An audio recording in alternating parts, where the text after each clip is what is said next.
Good morning everybody! Welcome back to Teacher Rod's Tech. Matagal-tagal din tayong hindi nakapag-motovlog. Pasensya na kayo. So bagong balita, nag-leak kahapon yung build para sa pinakabagong version ng Windows, which is Windows 11. Sabi lang last version na ng Windows yung Windows 10. But apparently we're all wrong. Though nung mga nakaraang linggo ay meron na talagang mga speculation dahil sa mga screenshots na lumalabas at saka sa mga tweets na Microsoft about sa upcoming nilang event sa June 24. Pero kahapon may lumabas na leak nung build. Kaya yung iba in-install nila and they made reviews na for Windows 11. So mula doon sa mga videos na lumabas kahapon, doon sa mga images na nakita natin nung leaked images ng Windows 11, medyo nagkaroon ng konting mga pagbabago doon sa GUI, doon sa design, doon sa sound na included sa Windows 11. And sa tingin natin is this version would be a more refined version ng Windows 10. Hindi naman siya ganun kalaking pagbabago.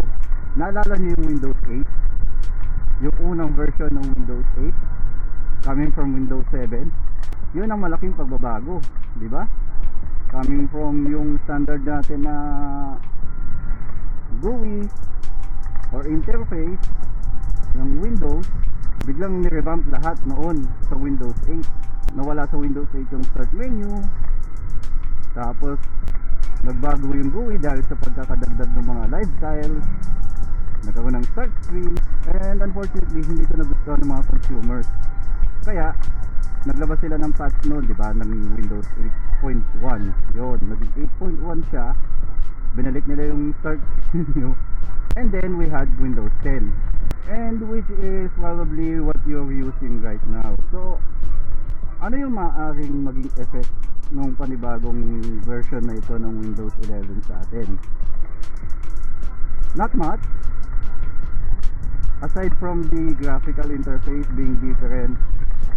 Pero ang kagandahan sa kanya, some of the features that users have been asking for a while now ay included na, and features from Windows 10 had been refined na rin.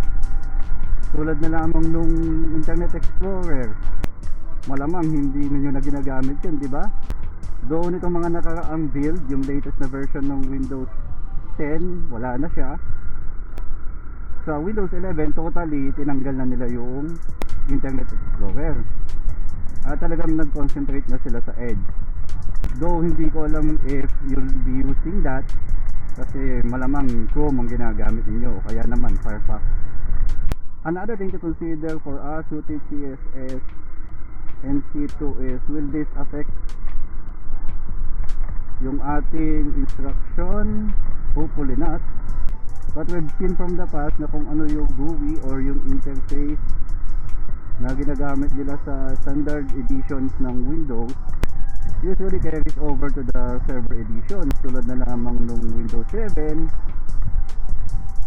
kapareho siya ng GUI ng Windows Server 2008. Para naman sa Windows 8, kapareho niya yung GUI ng para sa Windows Server 2012 R2.